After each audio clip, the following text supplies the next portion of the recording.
Hello, this is Jane Stavem, Superintendent of the Sioux Falls School District, and this is our podcast.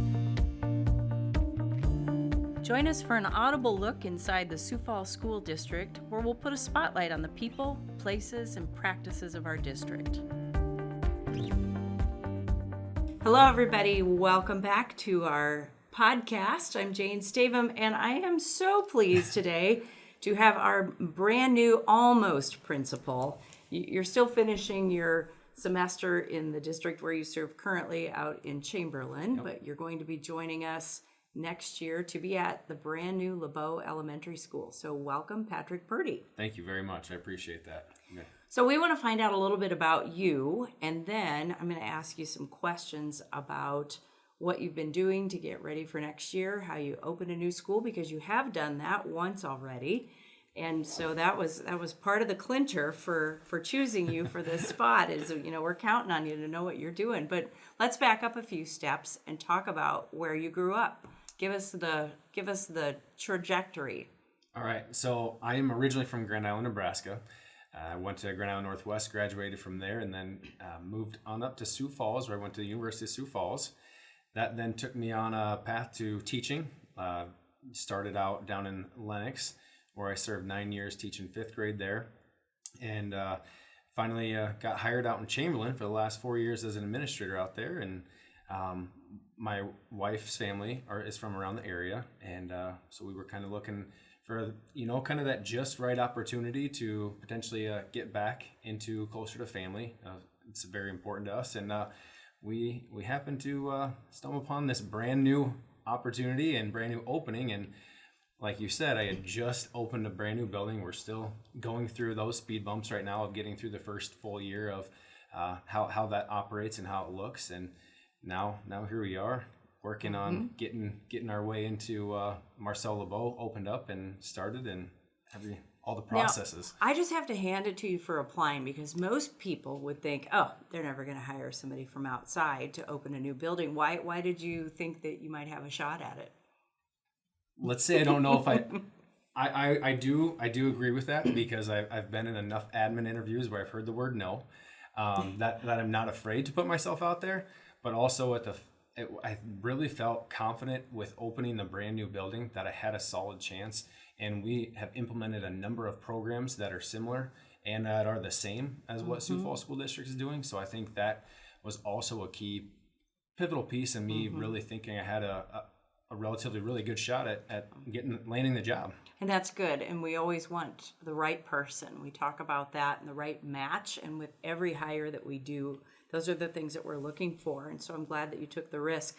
We have to back up, though, to something very important that you said. And you probably know maybe what I'm going to say is I'm a Nebraska kid, too. And you grew up in Grand Island, which was like nirvana for a kid in Stromsburg, because what famous location did you have in Grand Island? We had the Conestoga Mall. Yes. Which is now, I think, going to be an outlet mall, because it's in even shambles better. And crumbled into brick. That's so tragic, because Conestoga Mall was like the pinnacle shopping experience in the late 70s, mid 80s.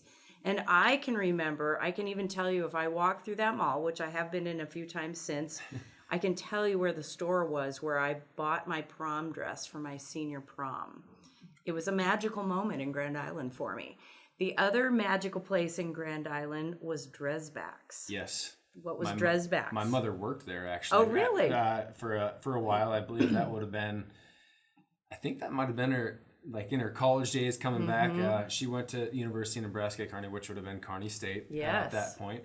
But yeah, she worked there for a while, and I don't believe that's where my dad and her met, but I know there's definitely some Dresbach connections. Both my grandparents on my mom's side, they grew up in Grand Island. Were educators for a long time, and Dresbach's got brought up in a lot of yes, it was kind of shooty side family. The place to go for dinner. It was a very swanky kind of a steakhouse kind of a place, if I remember correctly. Absolutely. I'll have to check the years with you. My oldest brother went to Kearney State too, so I don't know. He's probably older than your parents, but a few connections there, and we know that area. Well, when you were growing up, most of us who were in education had a moment where we kind of had that spark where we thought, well, maybe I'll be a teacher. Do you remember that moment? I absolutely do. I had a second grade teacher, Mr. Jeff Ehlers. He was that guy who gave everyone the opportunity to really lead. And at that point, when he was doing that in the classroom, where he was giving us the opportunity to be the leader in the room and the person in charge, it was kind of like that pivotal moment where I was like, I really think education's going to be for me.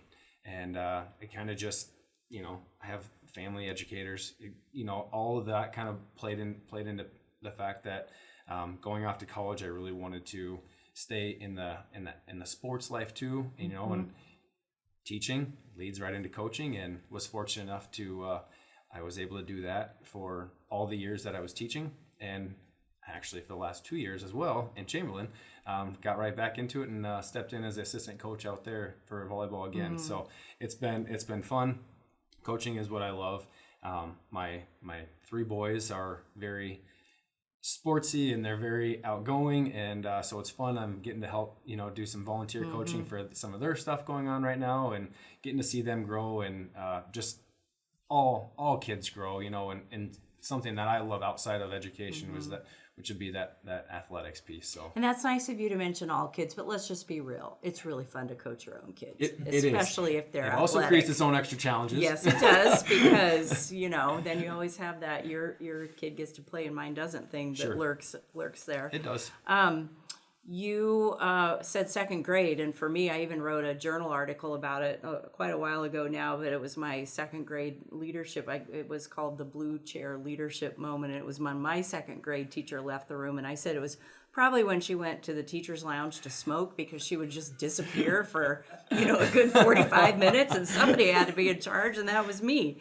And she had a blue chair that was a little taller than every other chair, and I thought that was a pretty special place to be. That is really cool. Those teachers were important to that, and you said he gave everybody a chance to kind of feel what that felt like. And one of the cool opportunities I've had now, with my mom being a longtime volleyball coach in Nebraska, she was gifted a bamboo chair with the name Coach Purdy on it with the volleyball, and I ended up coaching volleyball up here in South Dakota as well. And she sent that chair to me, and that turned out to be the chair. And That's so that special. ended up being our incentive all the time.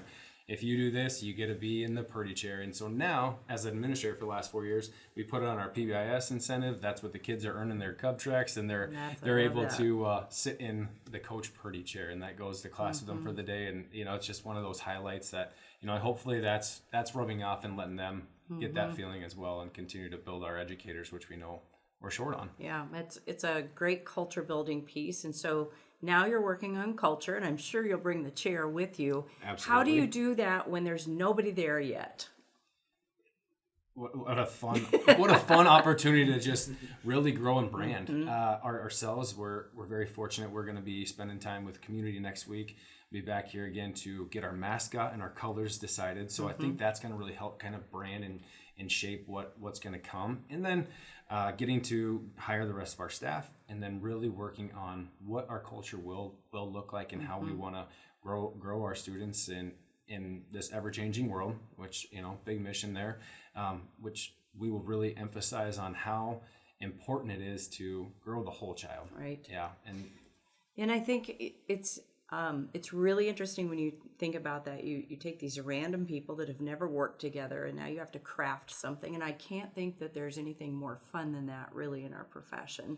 And then you're going to bring kids and throw them into the mix, create culture with them and their families. And as I was out at our topping off ceremony this week, where we celebrated kind of that last beam going into place, I looked around at all of the homes that are out there now in western Sioux Falls, and I just thought how special it is once a school becomes part of that mix. You have coffee shops, you have places to eat, you have lots of places to live, but until you get that school in the midst of all of that, it's not complete yet. And now we'll have Jefferson, we'll have McGovern, and we'll have LeBeau, which I think also offers you some pretty neat opportunities for how you can do some cross grade level things. Have you talked about that with Tim Kaler or Dan Conrad? I have not spoke with them about it, but I'm currently doing it right now in Chamberlain. We have 42 high school mentors that come down twice a month and meet with a lot of our elementary students, and they do games, activities. They meet with them, do little things in the classroom, whether it's helping them with assignments or giving them time to share their stories, build those relationships, read a book to them, all those important things and then also we're also having opportunities where we have those high school students that are looking to pursue education. We're giving them those opportunities to grow. And I want to be an absolute hub out there with them and grow the Northwest's best, keep that going. Tim and I did talk about that. That's good. We'll get that brand with LeBeau in there to join that Northwest region, and excited about how we'll be able to foster so many relationships and partnerships out there with so many different opportunities for students and growth. You're going to have a special kind of a spot within that school. Talk just a little bit about your Smart Lab and some of the STEM emphasis that you'll have. Very fortunate to be opening a second STEM lab back to back. The one we currently have right now in Chamberlain has shown exactly what I want to bring to Sioux Falls. It is engaging, it is hands-on, it is collaborative learning, and it is the use of our one-to-one devices at times, but not all the time. It's really, really fostered and geared around a set lesson. The students are going to work on with a partner.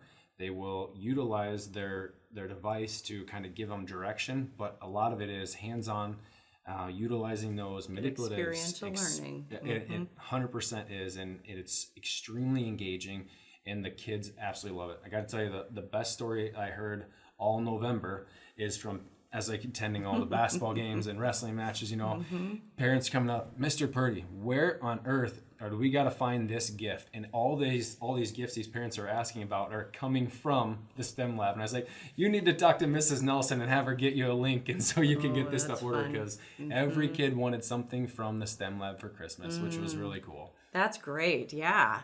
What nice transference. They want to do it more even when they get home. Yeah. That's incredible. Well, there's one aspect too that I wanted to make sure we talked about just briefly is people don't always factor in the sacrifice that somebody makes when you commit to moving to a new district. You're uprooting your entire family. Yeah. You're leaving a place that you love and you served well and people love you. Yeah. And you have to find new doctor, new dentist, new place to live, all of the things that go with relocation. How is that process going for you? Very slow right now. I would, if we're being completely honest, definitely trying to find a house right now is a little difficult. Obviously, we want to sell ours too. On top of it, so getting our house sold, finding our just right home, because I don't want to keep uprooting the family and moving. Like to make this next stop the stop and be in our next home forever, and for our kids' sake as well. That's definitely something that my wife Darcy and I, we've talked about multiple times. Where we land is where we want to be, and we don't want to keep moving our kids around. And fortunately enough, 4 years ago, we haven't switched doctors yet. So we still have our same doctors, and we've come back for the last 4 years and done some of that stuff. But definitely finding the new dentist. That some of that stuff will definitely have to fall into place yet. But excited about the challenges. I'm definitely one of those guys who likes to take it head on, and we'll get it, and we'll find it when it's just right, and you will. Best move. My biggest piece of advice is live as close as you possibly can to work. If I had anything to do over, I would try to reduce my commute times, although it did provide a nice space at times to decompress a little bit. But you're experiencing a 2-hour plus commute right now, and that's a little much too, but part of this transition. So we appreciate your willingness to do these transition days and taking on everything that it means to move to a new community to serve in a new school district. So good for you. And I wouldn't be remiss to say that Dr. Boyce, and that has been the best thing that you guys have done for myself, is definitely having her to be my mentor to get this process going and get our checklist done. And she has been a fantastic resource, and just having all the knowledge and insight to all the buildings and the staff that's already here. It's really helping with the transition. It's good to hear. Nothing better than a great mentor, no matter what stage of life you're at. And That's a great way that we can support you, and it utilizes the expertise of one of our very best, Dr. Boyson, who retired, of course, last year. So I'm happy that you were able to make that work. We're super thrilled that you're coming to be in Sioux Falls. I'm a little bit sad that I'll be leaving at the end of the year, but I'll be able to take credit for your hire. So that's a great thing. I greatly appreciate that. I'm sure they'll be thanking me for many, many years to come. So best wishes to you as you continue this important process. And it'll be an exciting day. We've had the beam part, but now we'll have the grand opening in August. Yes. And hopefully you'll invite me. And a Very lot much of people will be really excited to be out there and see that new school open. So here's to LeBeau Elementary and a great future. Thank you so much. Appreciate you having me on.